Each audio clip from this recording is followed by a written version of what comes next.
My name is Mara Ellison, 33 years old. By the time I pulled into my parents' driveway, the sun was long gone and the whole house looked like a postcard.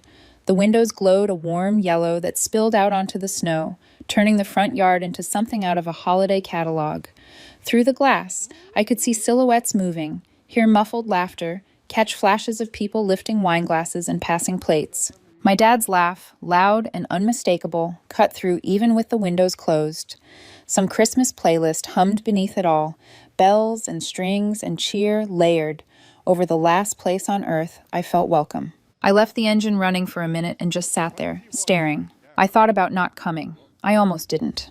After last Christmas, after the argument, the silence, the way my sister Stacy blocked me on every platform like I was an ex, not her own sister, there wasn't a single logical reason to believe this year would be any different. But logic doesn't run the show at Christmas. Hope does.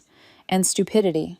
And that small, raw part of you that still wants to believe the people who hurt you might eventually choose not to. So I showed up anyway, with a trunk full of gifts. Not cheap, last-minute candles or generic gift cards. Real gifts, thought-out gifts. I'd been saving since spring. A laptop for my niece. She'd been saving screenshots of school laptops, circling specs and catalogs like they were puppies at the shelter. A telescope for my nephew, because he'd started dragging a blanket out into the backyard just to lie there and stare at the stars. New fishing gear for my dad, because his old rod had snapped last summer and he'd spent 3 months complaining about it. A spa kit for my mom, full of serums and creams she'd sigh over in magazines and then say, maybe when things are less tight. Even a custom engraved whiskey set for Stacy's husband, a man I actively disliked but still thought, in my infinite optimism, might appreciate something nice. Over $3,000. Months of saving. All because I was still dumb enough to think Christmas could be a reset button. I killed the engine, grabbed the bags, and carefully stacked the boxes in my arms. The cold bit at my cheeks as I walked up the shoveled path, each step feeling heavier than the last. The front door was exactly what I expected. Stacy's touch everywhere. A perfectly symmetrical pine wreath with gold ribbon. 2 matching lanterns with battery-operated candles glowing just so. A Let It Snow sign hanging at an angle so artfully casual it had to be on purpose, as if Ohio needed encouragement to produce more snow. I shifted the gifts into my arms and knocked. The door opened faster than I expected. Stacy filled the doorway, framed by warm light behind her. She was dressed like she always was for family events. Immaculate sweater, hair curled, makeup soft and professional. Everything about her said, gracious holiday host. Her face did not. What are you doing here? She asked. No hello, no smile, just flat, cold annoyance. I started, adjusting the stack of boxes in my hands. She stepped fully into the doorway, blocking the entrance with her body as if I were a stranger selling magazines. No one wants you here, she said. Go ruin someone else's night. She looked almost proud saying it, like she'd practiced the line in the mirror. The words hit with that special kind of sting only siblings can deliver, the kind mixed with old history and childhood echoes. Behind her, down the hallway, I could see straight through into the dining room. My mom, pouring wine. My dad, seated at the head of the table, mid-story, gesturing with half a roll in his hand.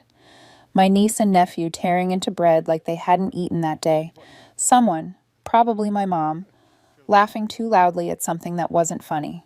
No one had noticed the door open. No one had noticed me. It was like I was watching a movie of my own family, and my part had been cut from the script. I looked at Stacy, then at the stack of gifts in my arms, then back at the scene over her shoulder.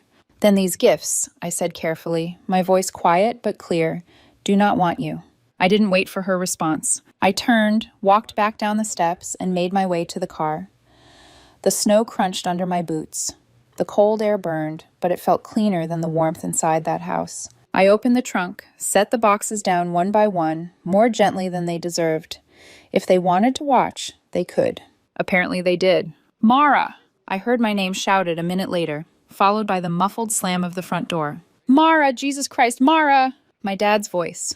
I turned to see him half running down the walkway in socks and a fleece vest, his breath puffing white in the air. My mom trailed behind him, coat half on, hair slightly frazzled, in a way I'd never seen at a family function. Where are you going? She asked, voice high, almost panicked. Were those for us? I didn't answer. I just continued placing the gifts into the trunk. The laptop, the telescope, the fishing gear, the spa kit, the whiskey set. Each box thumped softly against the carpeted interior. Behind them on the porch, Stacy stood with her arms crossed, jaw clenched. Whatever smug satisfaction she'd felt at the door was gone, replaced with something that looked suspiciously like regret, or maybe just calculation. In the window beside the door, my niece appeared. She pressed her palms and face up against the glass and stared at the trunk. I saw her eyes scanning the shiny blue wrapping paper, searching for her name. The second she found it, her face changed. Not in a dramatic, sobbing way, just a small shift, confusion, a little heartbreak. My mom's voice cracked slightly. "Please don't go." I closed the trunk. For a moment, none of us moved. My dad looked genuinely stunned, like someone had slapped him awake. I couldn't remember the last time I'd seen him at a loss for words. Then I got into the car, started it, backed out of the driveway. They didn't chase me. They didn't step into the street. They just stood there, watching as I left. 40 minutes later, I was pulling up to my aunt and uncle's place. My mom's sister and her husband, the ones who hosted Thanksgiving for the cousins, and quietly extended invitations I never took because I always felt obligated to spend holidays at my parents' house. I hadn't told them I was coming. I hadn't told anyone. But when my aunt opened the door and saw me on her porch, arms empty, eyes probably still red, she reacted like she'd been waiting all year. "Mara," she said, and then, without hesitating, "Come inside, sweetheart. You must be freezing." The warmth hit me first. Literal heat from the fire in the living room, and something else, softer. There was a real Christmas tree in the corner, the kind that drops needles and smells like sap. A big pot simmered on the stove, filling the house with the scent of cranberry and cinnamon. My uncle appeared from the kitchen, wiping his hands on a dish towel. "Well, look who finally got sick of the zoo," he said with a grin that didn't ask any questions. They didn't quiz me. They didn't ask why I was there, why my trunk was full of gifts with other people's names on them. They didn't ask why I hadn't visited for years. They just pulled me inside and shut the door on the cold. We brought the gifts in together. My aunt didn't flinch when she saw the tags. To Mom, to Dad, to Lily, to Connor, to Greg. Names that weren't hers, weren't his. She just said, "We'll find the right homes for these." And she did. We ate, we laughed. My uncle made his famous meatballs and garlic bread. They poured me cider and later wine. At no point did anyone accuse me of ruining Christmas. For a few hours, it didn't feel like I'd been exiled from my own family. It felt like I'd stumbled into the version of family I should have had all along. Around midnight, we were sitting in the living room, the fire dying down, an old Christmas movie playing low on the TV. My phone, face down on the coffee table, had been buzzing on and off all evening. I didn't pick it up. I knew exactly what waited there. Missed calls, maybe a couple of apologies, definitely a lot of excuses. All of them written by people who thought they could say anything and I'd always come back. Not this time. I reached over, flipped my phone to airplane mode, and set it down again. Christmas wasn't ruined, I thought, staring at the twinkling lights on the tree. It was just moved. And that, though I didn't know it yet, was only the beginning. I woke up to the sound of music drifting up through the vents. For a second, I didn't know where I was. The ceiling above me was low and slanted, painted a soft cream instead of the bland white of my bedroom. Back home, there was a little ceramic Christmas tree on the dresser across from the bed, the kind with tiny colored bulbs and a switch at the back that made them glow. When I saw it, everything came back. Stacy at the door. Go ruin someone else's night. My dad in his socks in the snow. My niece's face in the window. The weight of the gifts going back into the trunk. The feeling of leaving. And then my aunt's warm hands pulling me inside. I lay there under the heavy quilt for a minute, listening. Downstairs, a record spun. A real one. Not my mom's Bluetooth playlist of overproduced pop covers, but Nat King Cole's voice, soft and crackling slightly, as if it had been playing in this house every Christmas for the last 40 years. Chestnuts roasting on an open fire. I sat up and felt something I hadn't felt on Christmas morning in years. Peace. I padded downstairs in my socks. My aunt was in the kitchen, hair pinned up messily, robe belted, sliding a tray of cinnamon rolls into the oven. My uncle sat at the table, reading an actual newspaper like it was 1984 and not the age of doom scrolling. "Morning, sweetheart," my aunt said without turning around. "Coffee?" "Yes, please," I replied. She poured me a mug and slid it across the table. No interrogation. No. So, what happened? No raised eyebrows, just coffee and the smell of cinnamon and sugar. You sleep okay? My uncle asked, lowering the paper. Yeah, I said, and it was mostly true. I'd had a couple of flashes of my parents' front door, of my niece's hand against the glass, but they'd faded quickly, swallowed by the warmth of this house. We ate cinnamon rolls around 10. My aunt didn't ask about the gifts until I brought them up. So, I said, cradling my mug. That stuff I brought. She wiped her fingers on a napkin. They're in the guest room, she said. We didn't touch anything. I want you to have them, I said. All of them. She blinked. Mara. It's not charity, I cut in. It's redistribution. My uncle huffed out a small laugh. Now you're talking like your uncle, he said. We like that. We carried the boxes into the living room. My aunt opened the spa kit, my mom's name still taped neatly to the top. She looked at it for half a second, then peeled off the tape and dropped it in the trash without comment. Oh my, she said, lifting a bottle from the box. This is the good stuff. You sure about this? Absolutely, I said. She hugged me hard. My uncle opened the fishing gear. He whistled quietly. Haven't had a set like this since your aunt and I went camping before you were born, he said. These are fancy, kiddo.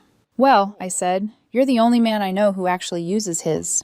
We laughed. The laptop, the big ticket gift, still had my niece's name on a sticky note on the side.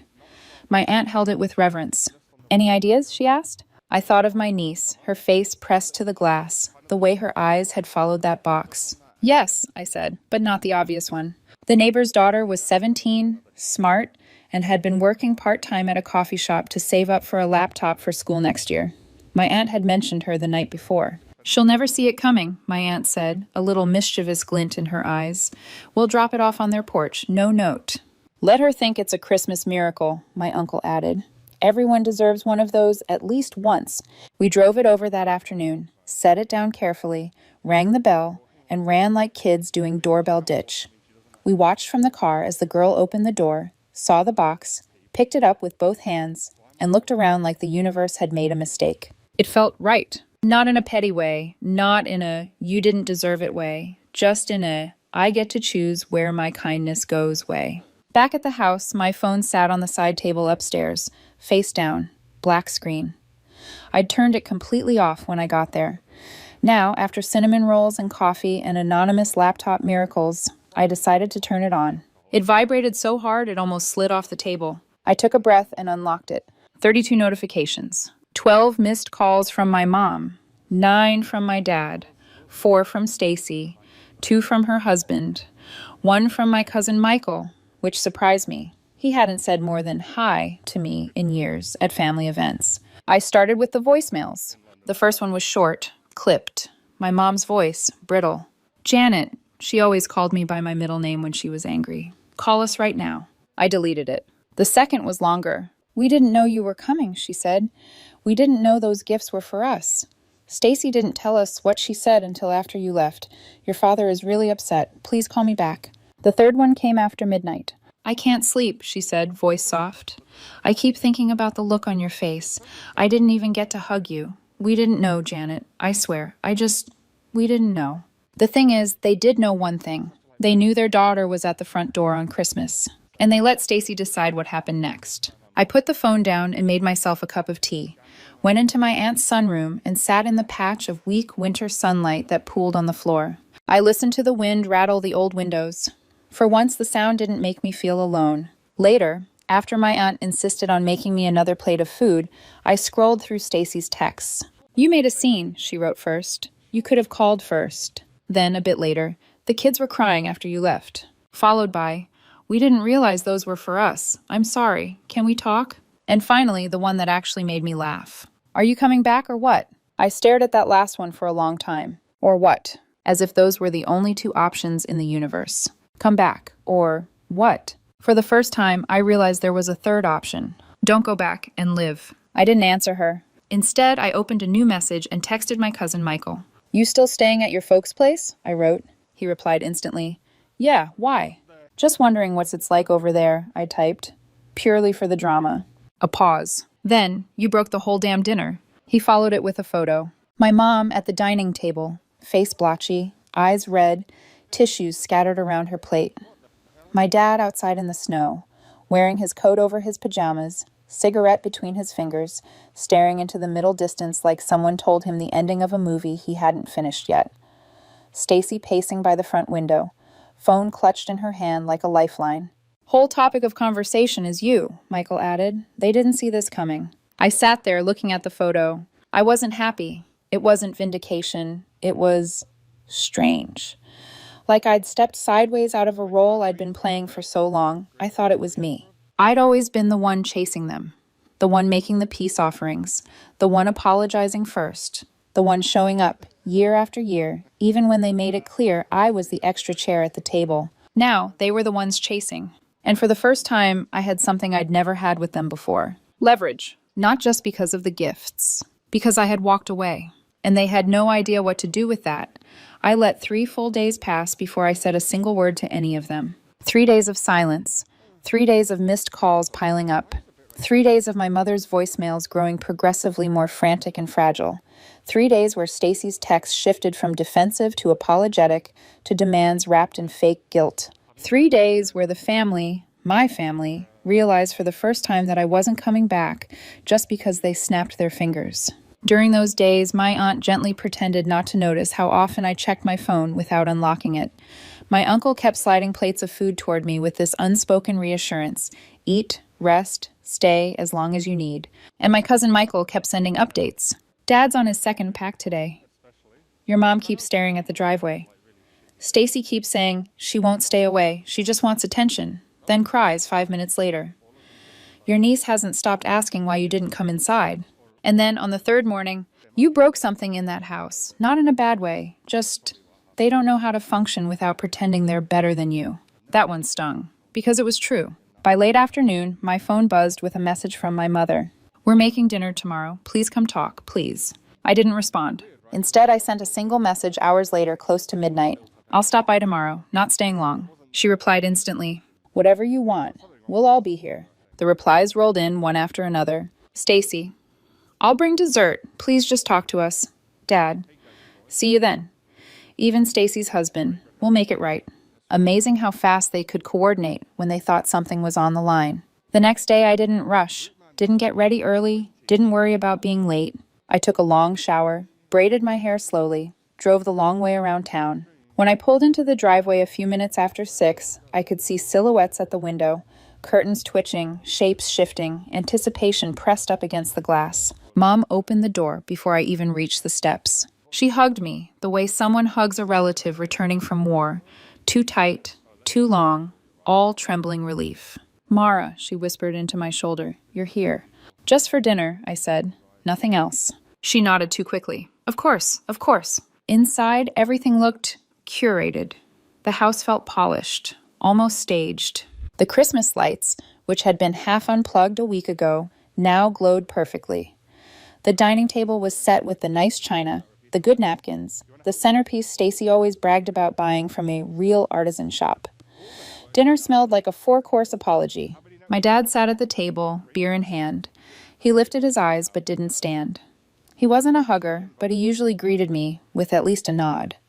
Tonight, his nod was stiff, cautious, as if he were afraid sudden movement might spook me. Stacy hovered in the kitchen doorway, wiping a counter that was already spotless.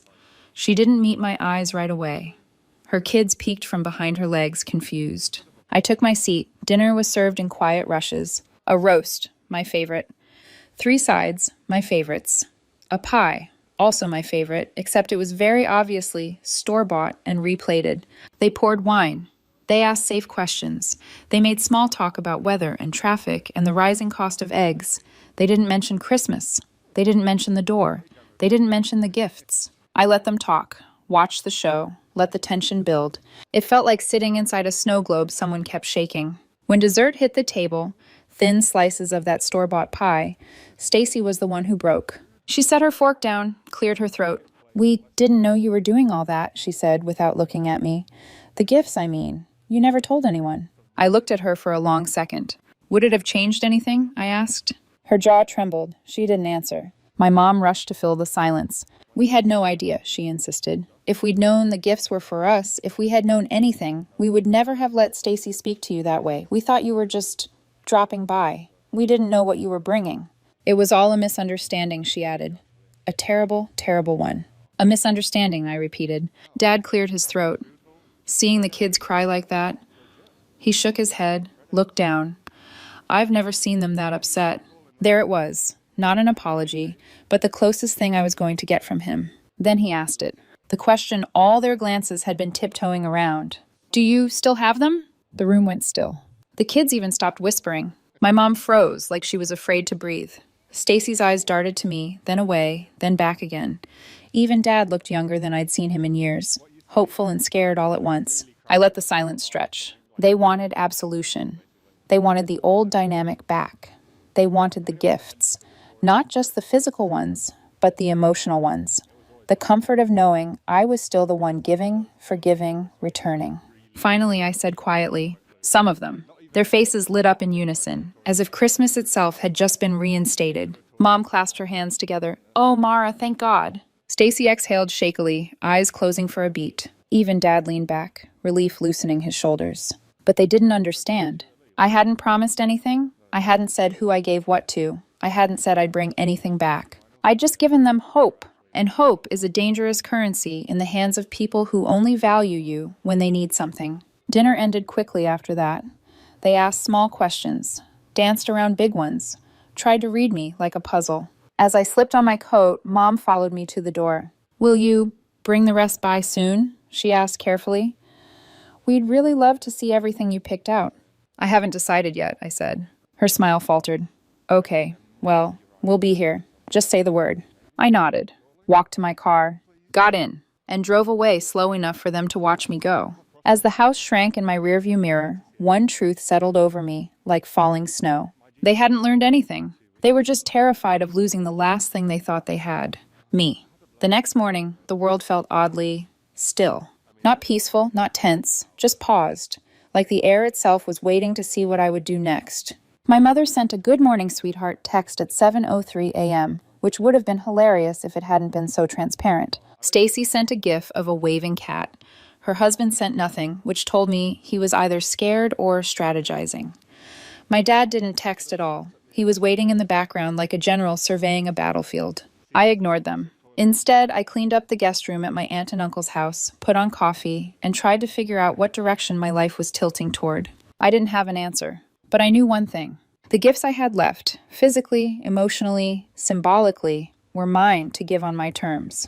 And for the first time in my life, that felt like leverage I wasn't going to waste. The first crack in the family's facade came from the last person I expected, Stacy's husband.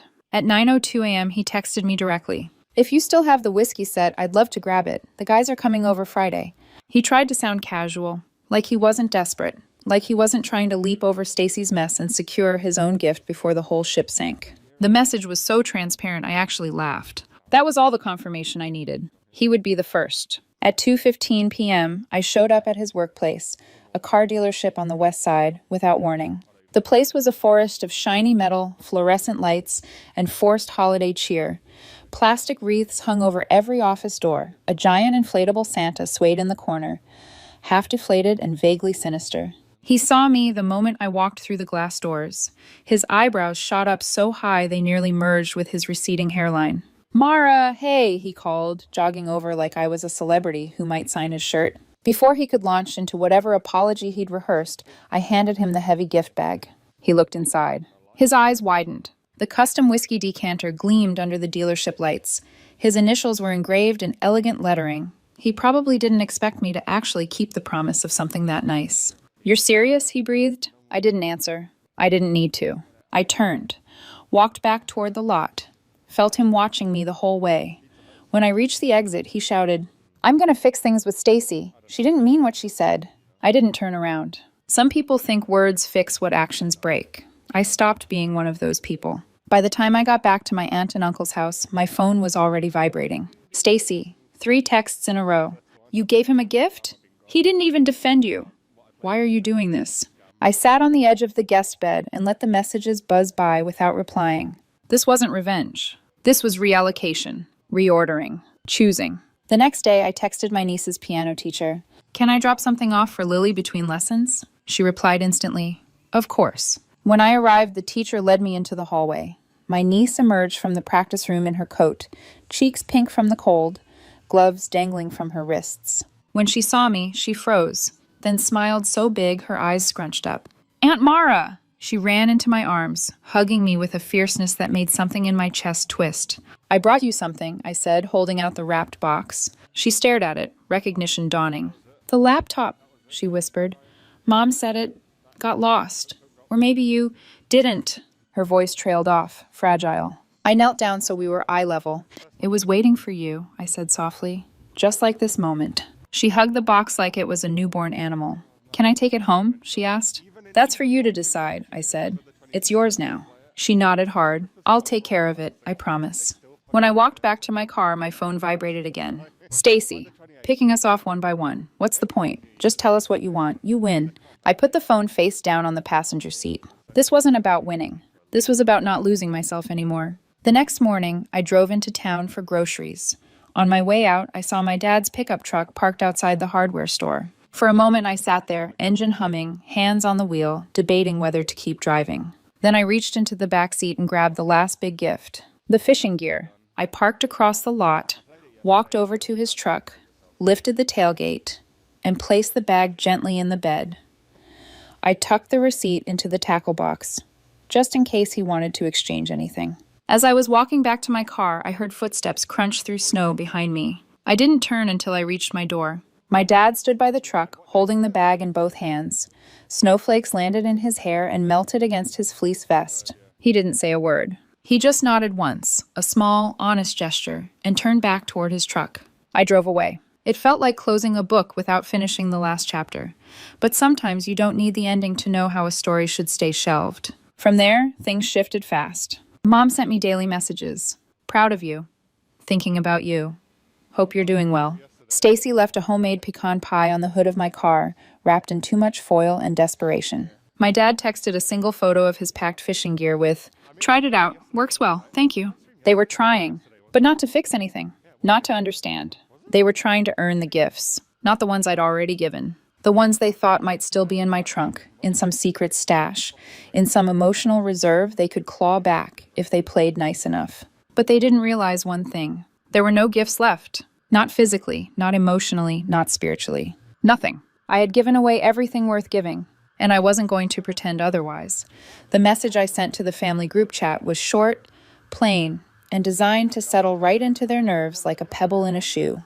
"I'll stop by tomorrow evening. Everyone should be there." I hit send, and then I turned off my phone so I wouldn't have to watch the scramble in real time. But when I powered it back on an hour later, just out of morbid curiosity, the replies had already stacked up like a mini pileup on a highway. Mom: "Yes, absolutely, sweetheart. Whatever time works for you. We'll have dinner ready." Stacy: "We'll all be there. I'll bring dessert." Dad: "See you then?" Stacy's husband: "We'd really appreciate a chance to talk." It was almost funny. For years, they'd made me feel like my presence was optional, negotiable, replaceable. Now they were terrified I wouldn't show up. Funny how fear rearranges people's priorities. I arrived the next evening a few minutes after 6. Not late, not early, just on my terms. The house had been polished to performance-level shine. I could smell bleach before I even stepped onto the porch. The Christmas lights, which had been half unplugged last week, now twinkled in perfect synchronization, like the house was trying to audition for forgiveness. My mom opened the door before I could knock. Her smile was too big. Her eyes were too bright. She hugged me so tightly I could feel her breathing against my neck, fast and uneven. "Mara," she breathed, "thank you for coming." I didn't answer. I stepped inside like a guest, not like a daughter, and slipped out of her arms. Stacy greeted me next, standing stiffly by the kitchen doorway. She looked like she'd practiced a dozen possible lines, and none of them fit when the moment arrived. Her kids peeked at me from behind her legs, curious, cautious, not sure whether they were supposed to be happy or quiet. My dad sat at the dining table, beer in hand, posture unnaturally straight. His expression was impossible to read, some strange mixture of defiance, guilt, and something else that almost looked like fear. Dinner had already been set out. Roast, 3 sides. A pie I recognized instantly as store-bought, even though Mom had transferred it to her good ceramic plate. They had prepared everything I liked. The message was clear. Please don't leave again. Conversation was painfully polite. Weather, traffics, the kids' school, work. Not one person mentioned Christmas Eve. Not one person mentioned Stacy at the door. Not one person mentioned the gifts loaded back into my trunk in the driveway. Not one person mentioned my dad running out barefoot in the snow. They wanted the whole thing wrapped in silence and tied neatly with a bow, labeled, "Let's just move on."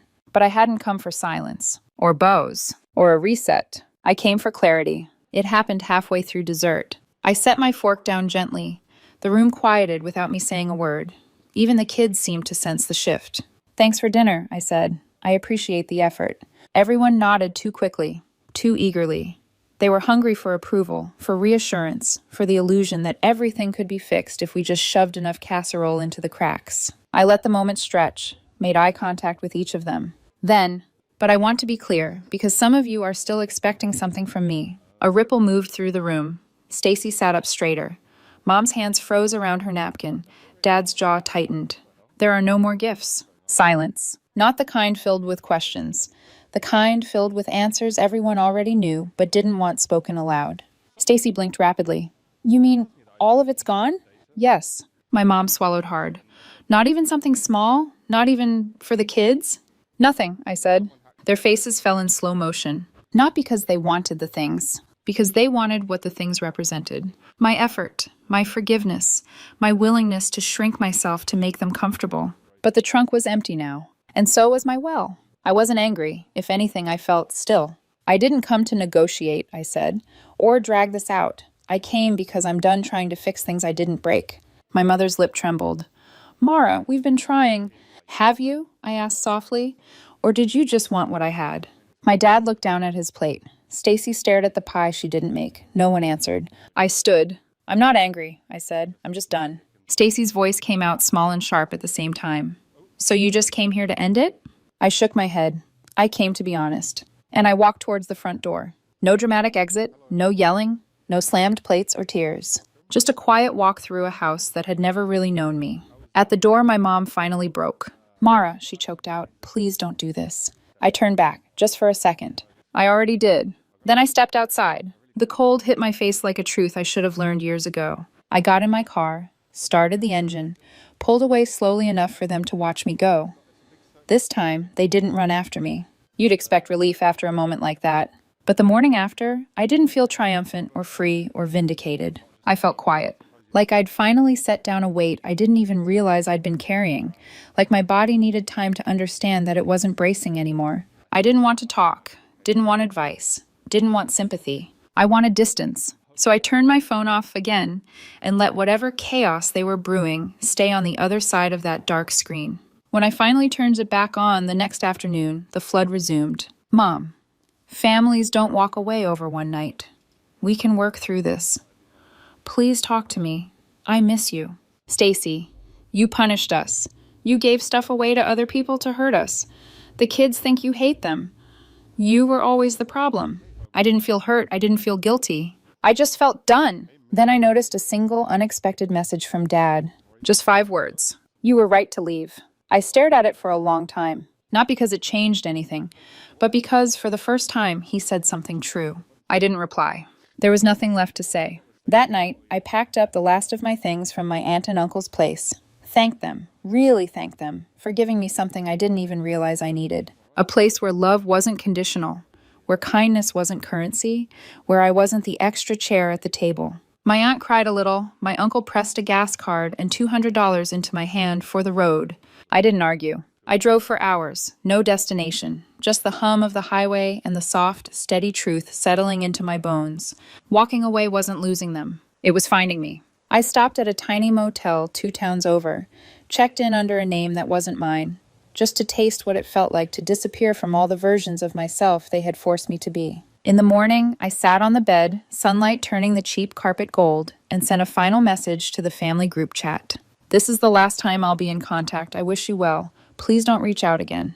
No long explanation, no emotional essay, no dramatic burn-the-bridge moment. Just a boundary, a door closing gently, for good. And for the first time in my life, I wasn't afraid of what waited on the other side.